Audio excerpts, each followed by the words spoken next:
Everyone, as I spin around in a circle here, welcome to Ethical Porn in Practice. I'm Dr. Chauntelle Tibbals, and we are here live via Mindbrowse.com during XBiz 2018. This event is brought to you today by Angie Roundtree and Shush, SSSH.com, the web's premier porn site for women and couples. For those of you who are watching our live stream on Twitter via Periscope at Shush for Women, this event is also part of Shush.com's Sex Talk Tuesday programming. Throughout the event, if you have any questions or comments, you can tweet at Sex Talk Tuesday, at Shush for Women, or directly to me at Dr. Chauntelle. Just make sure to use the hashtag Sex Talk Tuesday so I or somebody else in our amazing circle can read your comment and raise it in the group. Let's get started. In today's adult industry, ethical content production is imperative. But what constitutes ethical in practice, as well as within the context of our constantly evolving social landscape?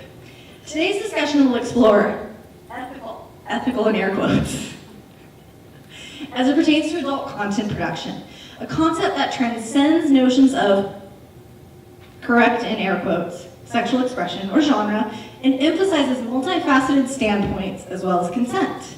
We will also explore ways in which members of the industry, including producers and performers, can better work together more effectively to achieve these ends.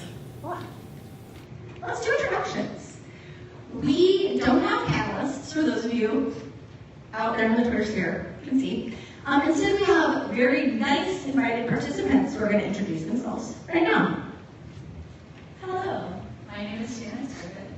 I've been a performer for almost 5 years now, and I also started producing and directing. And I love porn. Yay! Welcome. My name is Kristel. I work for Grooby as their marketing and editorial director. I've been in the industry for about 10 years now. I'm also a publicist in the adult industry, so I have a little side gig called Ikigai Marketing. Hi, my name is Venus Lux. I've been in porn for about 6 years now. I'm a trans performer and also own Venus Lux Productions or Entertainment, and I produce for Venus-Lux.com. I'm Lily Campbell. I've been the lead director of Yanks.com for about 9 years, and I'm the lead director and VR developer for Yanks VR. I shoot solo female masturbation and girl content that focuses on realism, and I try to keep that as the core of everything I do.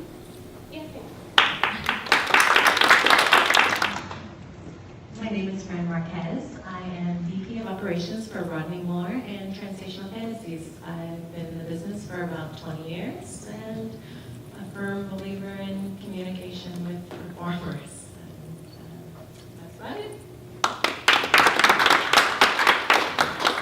Hi everyone, my name is Siouxsie Q. I'm the whore next door.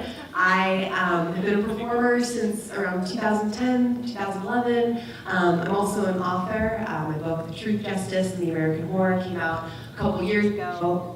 I'm the creator of I'm the host of a podcast called The Whorecast, which aims to humanize people in the adult industry by sharing their voices. And yeah, I do a lot of activism. I'm a big loudmouth. Hi, my name is Calvert. I've been performing, sorry, you can really do yourself with this. I've been performing for about 5.5 years. I also shoot a lot of custom videos. I produce those and direct those for myself. And yay porn, yay ethics. My name is Michael Bates. I have been a performer in the adult industry for 8 years. I am a sexual educator and an artist and an activist, and I'm here to help bring up the ethics level of an industry that I love very, very much. Welcome all, and welcome everybody else who's here. So this is very exciting because we have our leaders and our conversationalists, and we also have everybody else. So again, the idea here is super egalitarian conversation, no right answers, no experts. So let's start with our questions. Ethics is a wild, open concept. So let's just start out and figure out what's the most significant ethical issue impacting the industry today, in your view, Casey? Okay, so I think that this is a very difficult question to answer because you're creating a hierarchy of, oh, this thing is more important than this thing, you know, this shitty thing is more important to fix than this other really shitty thing. So the answer for this question that I came up with is that the cause of a lot of the shitty things in our industry is the monopolization of porn and the ownership of the majority of the mainstream porn sites by one company that we know as Mindbrowse. They stereotype us, they determine who works and who doesn't, they affect pay scale, they affect marketing and PR, and they sometimes encourage not the best behavior from the crew on set, and they encourage the theft of our products.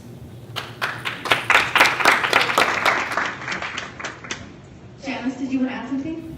Yes, I 100% agree with you there, Casey, on the issue with creating a hierarchy of what is more ethical or what, you know, concept that the industry is experiencing that is worse than another.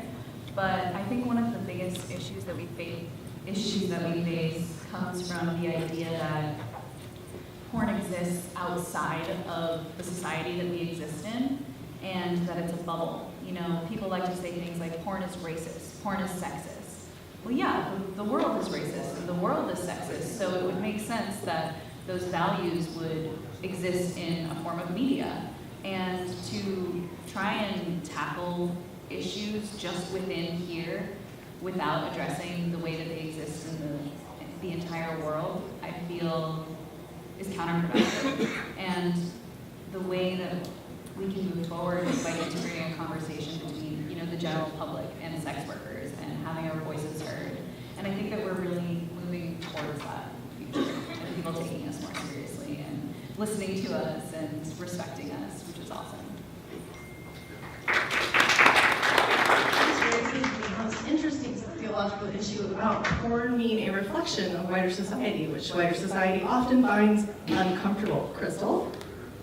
I think that people consume porn for a variety of different reasons. It's not always what we think it is. Sometimes it's for reflection or validation. It's not clear. From a business standpoint, when I think about ethics, I want to be clear about consent. What is our responsibility as a business to our performers and making sure they're consenting to what, you know, performing what's going to happen afterwards, during the set, and even how it's marketed.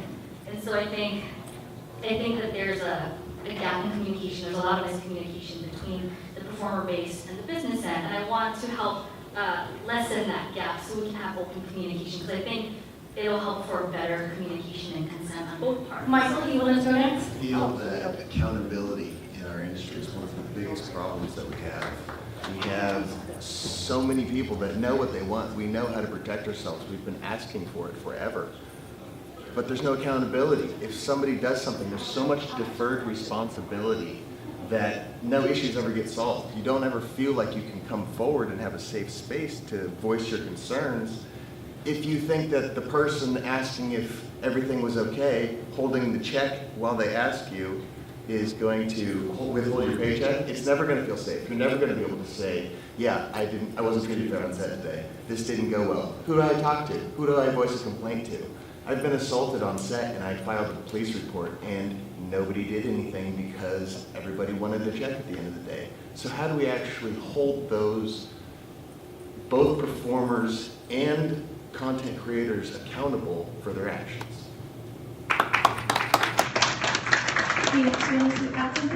Yeah, I totally agree with Michael on accountability as well. And also holding ourselves accountable. Sometimes I feel one of the biggest issues is lacking resources and having that being accessible for us to be able to police ourselves and really understand how to advocate for our issues and get support we need.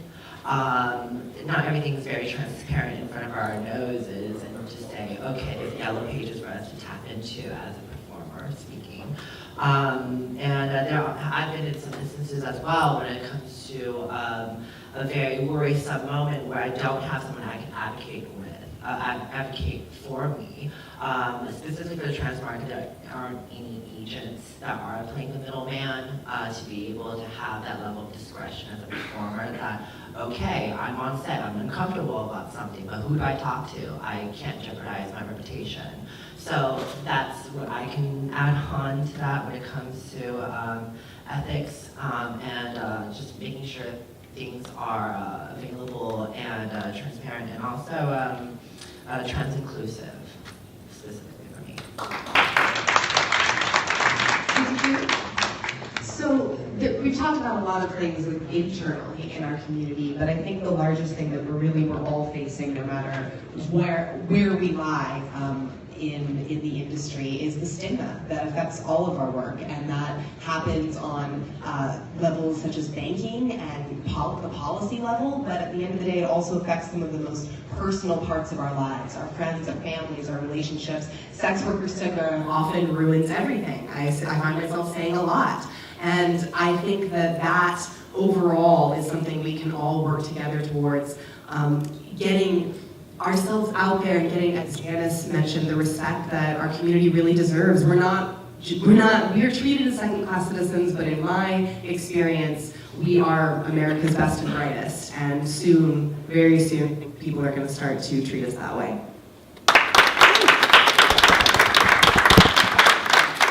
Lily, what did you want to add?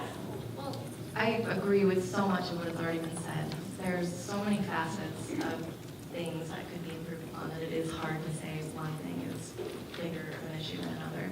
But when it comes to talent, I've unfortunately heard too many of my models say the same thing that other people have already said, that they don't feel comfortable voicing when they're uncomfortable on set because they are afraid of losing money, losing status, losing potential gigs in the future.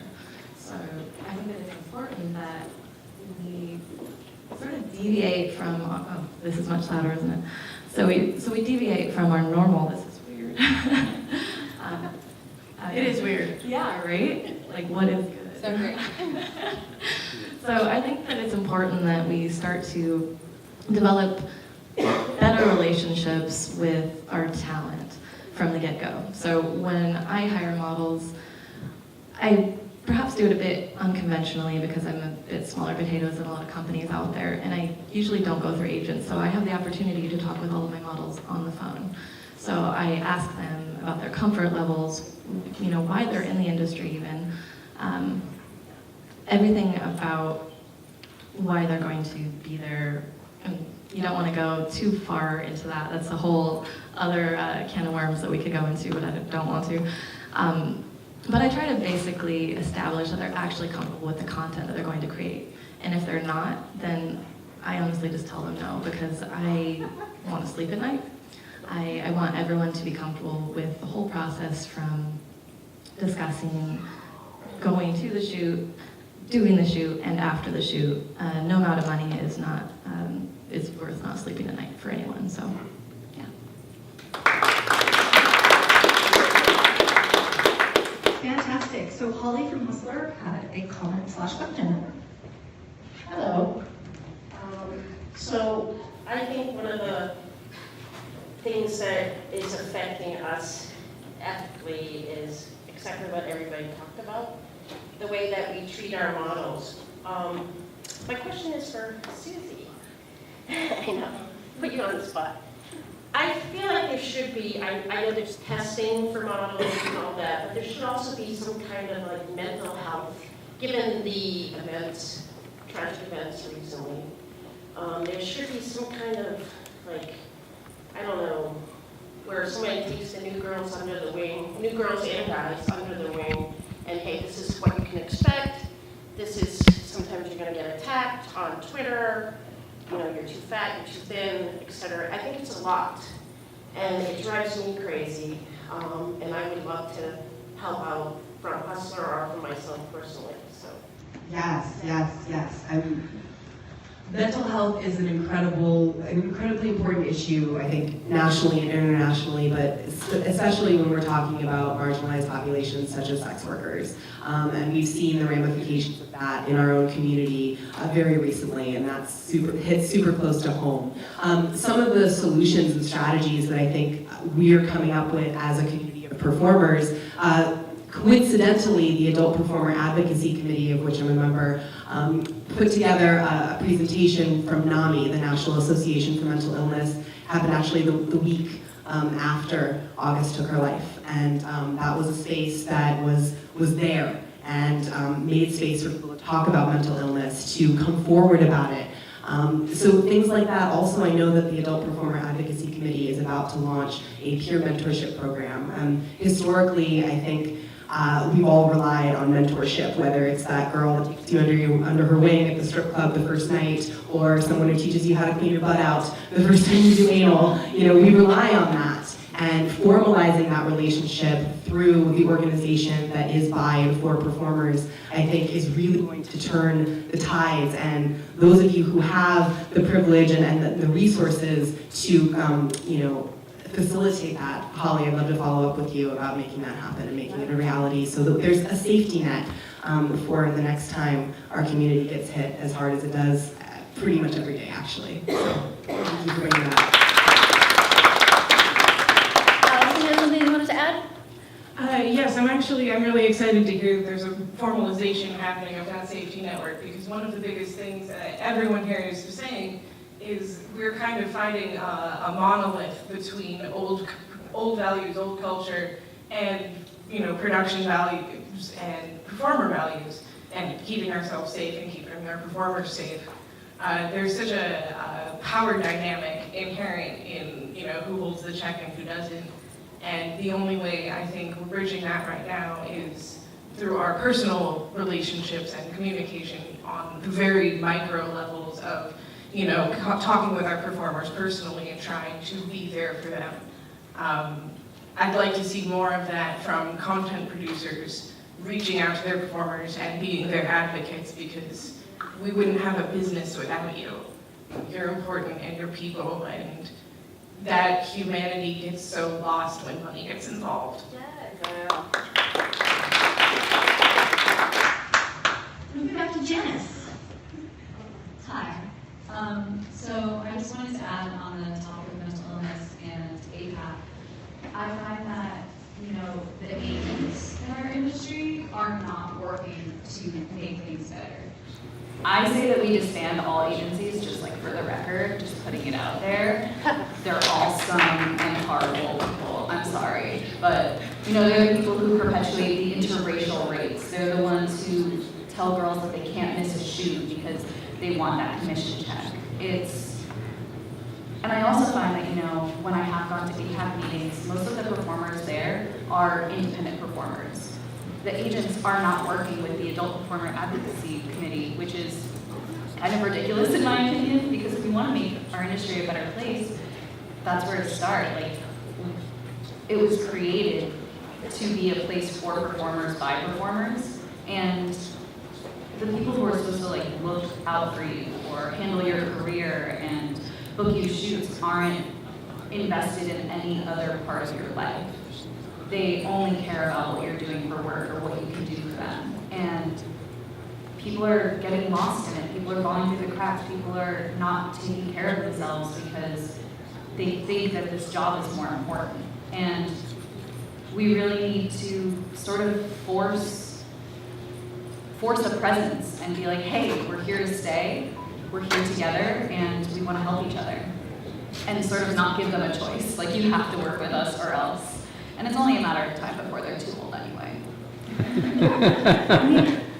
Seriously, our industry is on the verge of an extreme turnover generationally. With the technology that's come out, the aging of people and the generation before us, it's really only a matter of time. So, kind of in the same vein, I guess, we are an industry that is incredibly ephemeral. So most of the people in this room, most of the performers who have the agency and the gumption to come here and be at XBiz and be at a business event are people who have had and enjoyed some longevity. But the average performer that comes into our industry lasts less than a year. But the stigma perpetuated against them lasts a lifetime. And when we try to move on to new careers, we're often either turned away or fired after years of service. I'm actually going to be talking about this later, but teachers, after 15 years of teaching, have been fired because it turned out they were in porn for 7 months.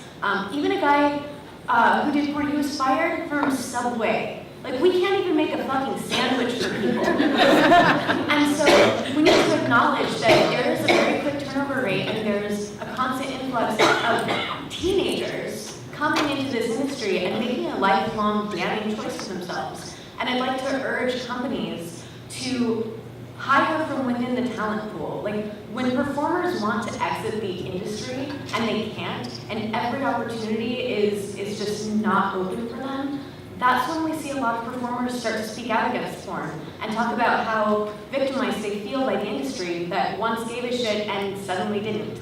And I think that it's really important for the companies, for production companies, for toy companies, for any company that profits off of our bodies to also see us for the value that we can bring to their companies off camera. And I think that would be really good for performers in general.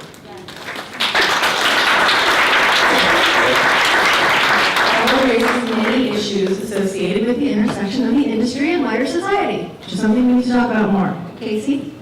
I want to agree with both Janice and Ella. I'm very privileged in that I'm represented by really the one agent who actually respects his talent and cares about the things in our lives and let us take days off and lets us say no to jobs. And if a new girl contacts him to get into the business, the first thing he says is no.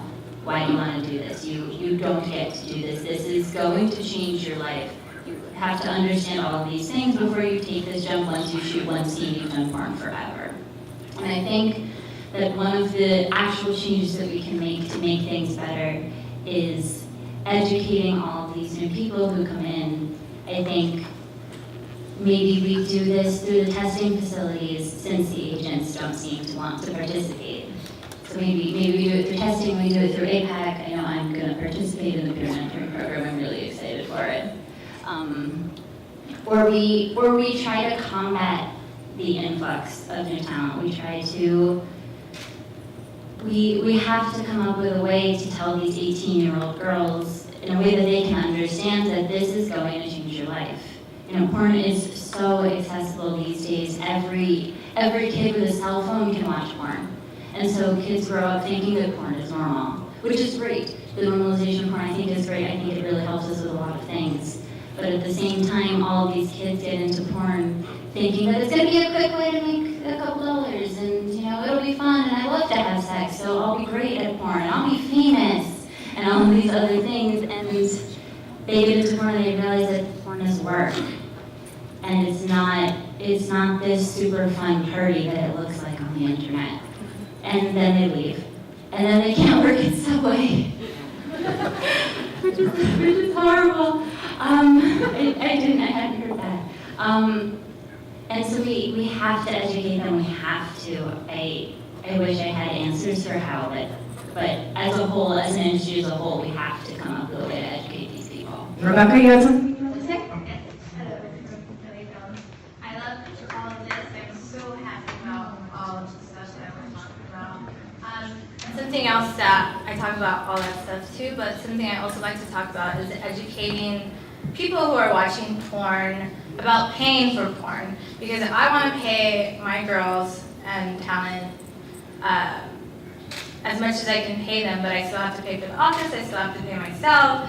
I want to get like mental health services for talent, but I also want it for myself. So we need to like teach our customers that porn isn't free. They don't go to work for free. You fucking pay for all kinds of sports shit. You go to the Lakers, you pay crazy amounts to watch the Lakers do their professional jobs. Why can't we like try to do something to like change the way that people view porn, like in a way that makes them want to pay to watch these performers do these crazy ass, awesome, amazing things that they wish they could do. You know, so I think a part of what we should also be talking about is somehow getting people to pay for porn and not just thinking that you can go watch it for free and that it's free. Because I know rich people who don't pay for porn. I'm like, you can change people's lives and pay the girls direct. You can like Venmo like these people. Like, I don't know if we need to talk about like payment systems so that there's more fairness, you know? And like, as a content producer, people like rip me off, other businesses, and it's like, yo, how am I gonna stay in business and how am I gonna pay people? How am I gonna give you new content if you're fucking me over? You know, so there's like the business aspect of bringing more ethics and paying, but also like teaching the world that porn is not free. Like, you should be paying for this, and the more that you pay for this, the better that we're gonna give you shit, the more we're gonna educate you, and like, your time session is gonna be way better if you just fucking pay for it.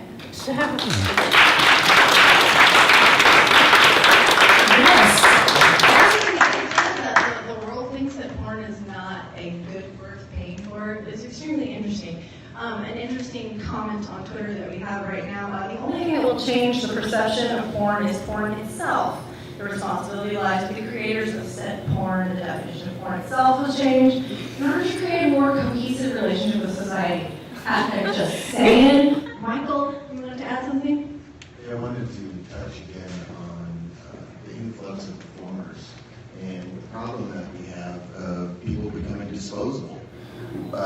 You know, you can't hold people accountable if the person that you're trying to hold, or if you're only going to be there for a month, how do you see the outcome of what happens? So people are so willing to take the quick money. People are so willing to bend their what they would normally do to get that paycheck because there is such a high turnover rate. And what do we do with all of these people? We have, you know, we're taught that if we don't want to do it, there's somebody standing in line behind us that'll do it, and they'll put up with whatever we do then. So, how do we fix that? I would like to start my answer with just,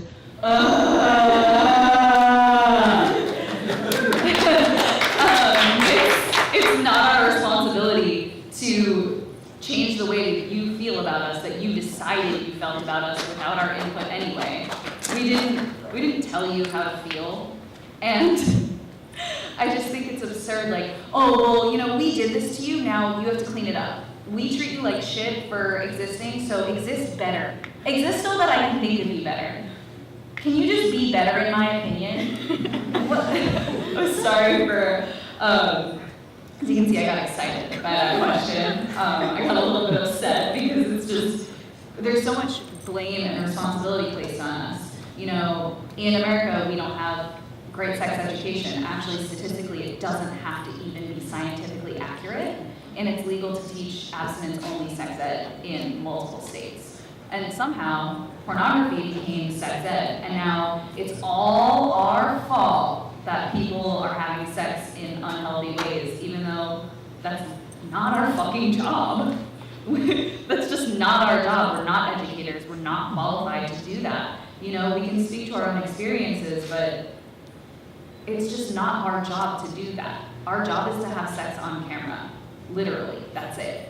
So all of these things that we do for people outside of that are extra. We do them because we want to, or, you know, in my case, I feel like I have to.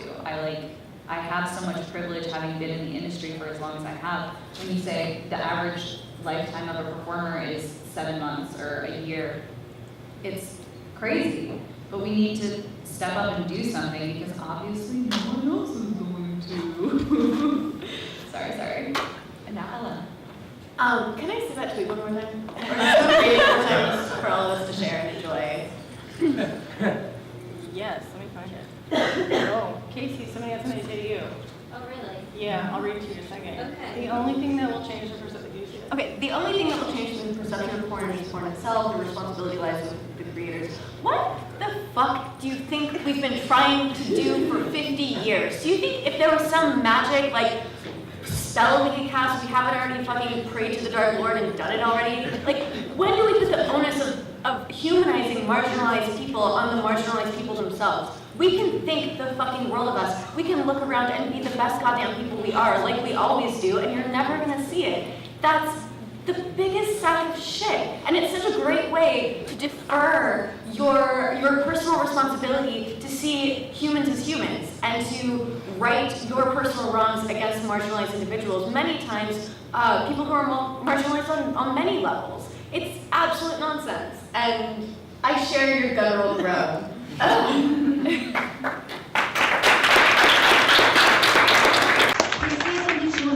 But going back to what Janice was saying about sex education, it's been about a year since I looked at the statistic, but I believe it is 19 out of all 50 states, territories, and DC that are required, like they have state mandates for scientifically accurate sex ed. 19. Casey? I grew up with no sex ed. Just throwing that out there, that was what I was going to say. I think I want to talk about the tweet again, because it also makes me angry and this gesture. I think that whoever tweeted that, they want us to make what is considered stereotypically ethical. And I'm really happy that no one's brought this up. Ethical porn is soft, it's female friendly, there's focus on the female orgasm and maybe guys don't come on the girls' faces. There's no anal and there's no fisting and there's no BDSM and there's no pissing and there's no whatever other extreme things that people like to shoot. I'm sorry, I like shooting gonzo porn. I like all of the things I just said. I like putting a lot of things in my ass at the same time. Those things are fun for me. I can shoot those things ethically. Yes.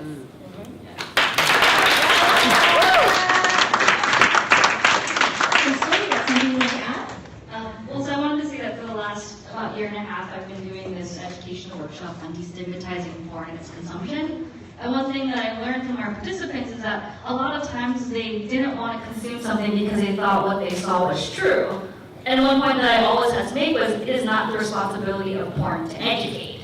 And I think that porn, like any other media, is neither good nor bad, but it's what we assign to it. Right? It's meant to be processed, and then we can decide what it means, but it's not inherently the responsibility of porn to educate. And I think the other point that I wanted to make is that I think that society is kind of fickle, especially when it comes to the adult industry. When it suits their agenda, then they're like ethical porn, this, and that. But when something sort of falls out of line with what they believe, then they crucify us.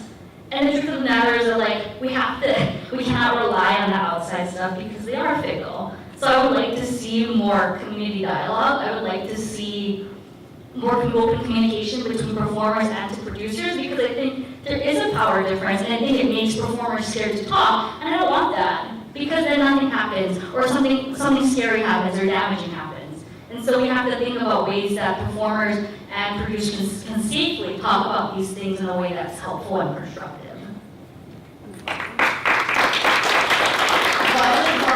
You have something you wanted to say? Yeah, honestly, I'm really new to the industry. Sorry. I always get really nervous in front of big crowds, but not on camera for some odd reason. But honestly, with the whole education thing, I live in Wisconsin. I traveled out here just to be here for this, just to get more of myself in the industry. And sex education in Wisconsin, even there, is very shallow. It's like when you're in high school and stuff, because I'm 18, just graduated, all that fun stuff.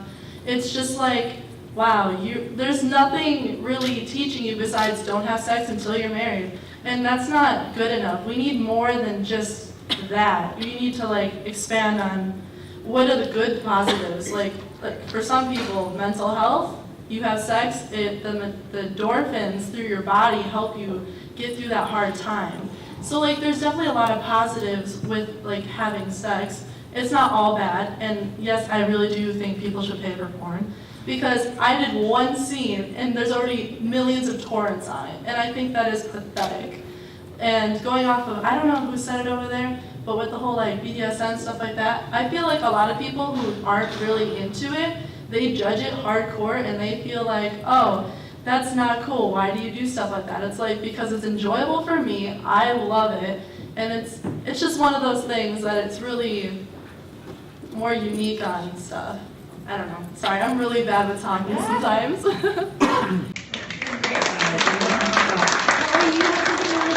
Yeah, just following up on sex education, as one of the proudest gay people in the business, they don't teach you anything about gay sex, ever. Thankfully, it came very naturally to me. I accept it. Still do.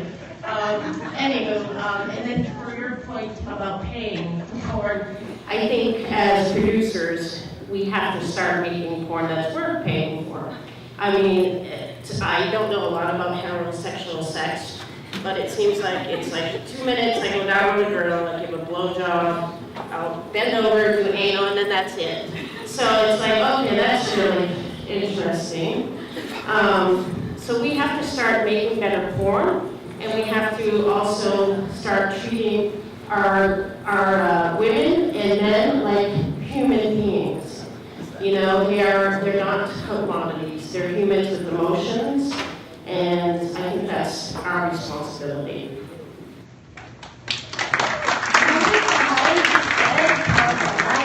Turn on in My name is Pete. I work for the porn agency, and I just wanted to address what that young lady over there said about disbanding all the agencies. So we actually, I've been in the business for 10 years, but the porn agency, it's like a new talent management site to help new talent, males and females, to enter the industry. Being like a talk on ethics, one thing that we've seen is that a lot of the big talent agencies, they'll have like new girls that'll come on their site, and then within a week, they end up on this big escort site, right? Basically turning tricks. Is that something that we're okay with as an industry? Yes. Sex work. Yes. Real work. Yes, we are okay with all forms of sex work. There is no hierarchy. So people going They're being pressured into it. It's not okay, but if it's their decision, of course it's okay. It's their choice. All right, because I just see like, I think that a lot of these young ladies are coming to these agencies to try and get into porn, working on camera, and I'm not sure, I don't know how it works because I don't work in those companies, but if you look at their new models that are on their site, they all end up somehow escorting, and I just don't personally believe that all these young ladies come out to Vegas, to Los Angeles to get into escorting. I think that they could do that back home. At the porn agency, at our talent management company, we want to help new talent to enter the legitimate film business, and we're not going to pressure anybody into, escorting, basically. So, thank you. Hello. Thank you, Pete. Janice, you had something you wanted to add? Yes. In this ethical porn discussion, we do not shit on any other kind of sex work when it is consensual. This is not a bigger circle. So, just so you're aware, if someone wants to get into porn just so that they can go escort, that's their prerogative. You know, if you're a talent manager, isn't it your prerogative to not hire girls who do that? You know, it's not, you can't control the career trajectory of your people unless that's explicitly your job.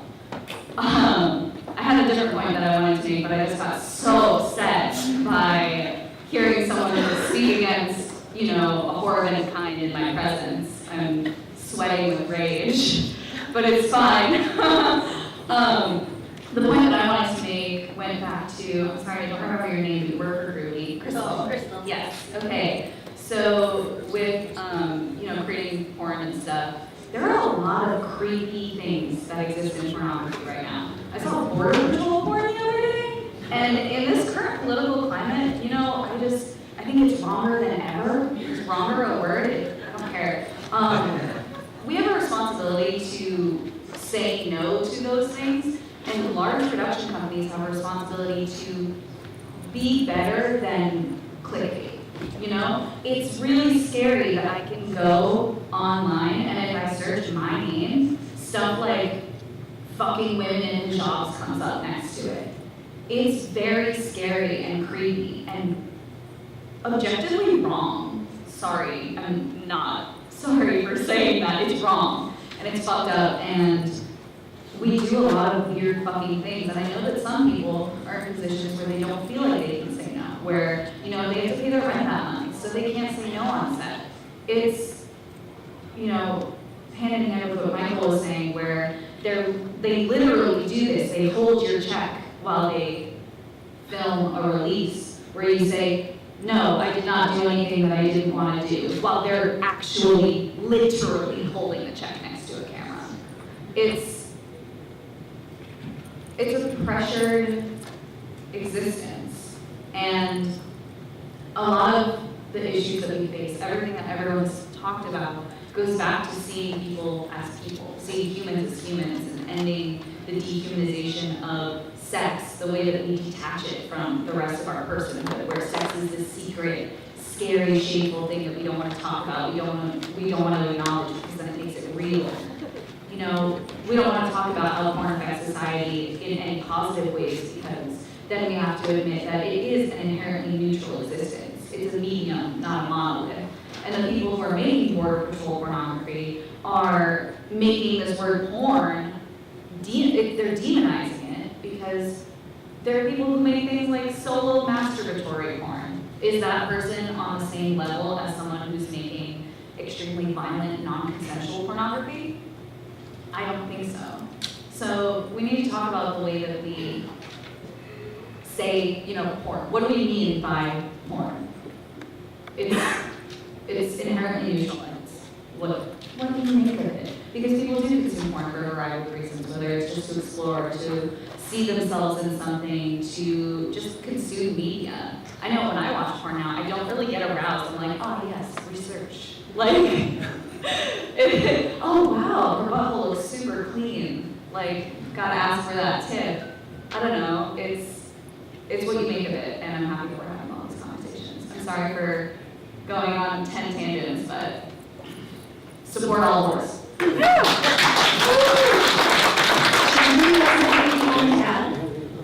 I really do think we're on the cusp of mainstream society accepting all forms of sex work. Like, we were kind of pushed out of society by maybe like Craigslist and stuff. We were in our own houses, and now like clip sites and camming.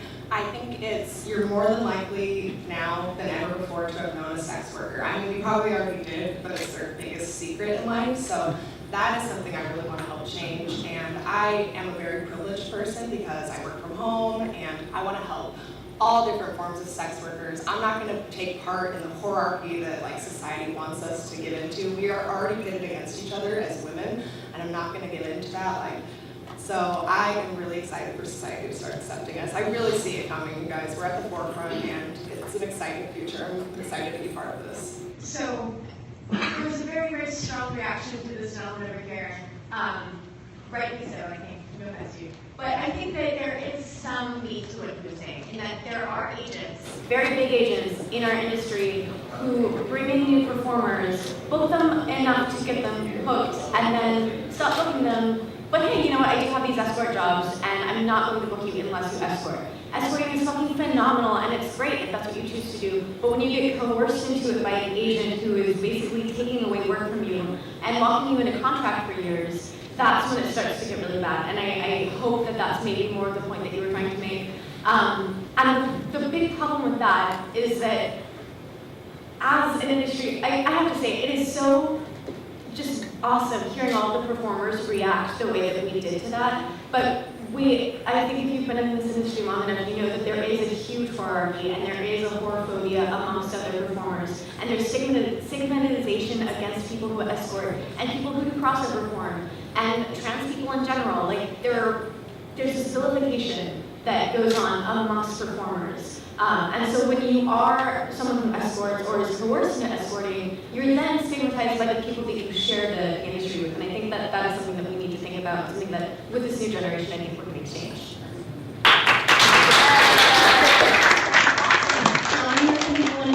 So I want to cover two things real quick. What he said, I think it sounded more like he was demonizing the path that they went down instead of educating them. Because if they did make that choice, if he sees them going there, then maybe we should educate them and let them know, like, hey, this is what to expect, instead of being like, hey, wrong path. Because maybe that is the path. And then also, I think with a lot of what we've been talking about about today. And I think what Kristel said about the bubble, yeah, a lot of that I think falls into ending the stigma that this isn't work. Right. So. So when it comes to ethical porn, I think it basically boils down to communication. That we need to be able to use our voices from a performer level to producer, agent, and overall big companies. So we just need to find ways to not be scared to say how we actually feel, and that also goes to our general society. So there's a multi-level situation that we have happening here, so we just need to keep the communication going in this awesome event. Thank you for having it. Of course. So we do have a hard stop at 12:50, and I'm so sorry because I see all of these hands flickering all over the place, and I wish we could sit here and talk about this for forever. But rather than talk about this for forever, we should do my second and third question, which we didn't even get to, which were, what is one realistic small-scale and immediate step or strategy that we could do to enact change? And my third question was, what's a big, large-scale thing that we could do or think about? So we thought about a lot of things, but now the key part and where everybody often falls is taking action. When you take action, y'all. On that note, we're about out of time. Casey, Kristel, Venus, Janice, Liz, Siouxsie, Michael, and Fran. Thank you all so much for being here and giving your time so generously to speak about these issues. And everybody else in the room, this was awesome. It felt less weird this time on, right? I felt less weird. Mindbrowse shows are brought to you live streaming and archived free of charge compliments of shushssh.com, the web premier porn site for women and couples. Visit Shush on Twitter @ShushForWomen. Thank you everybody who's filming this stuff. I'm sorry, I'm going quick. I'm going to Chauntelle. I'll see y'all then.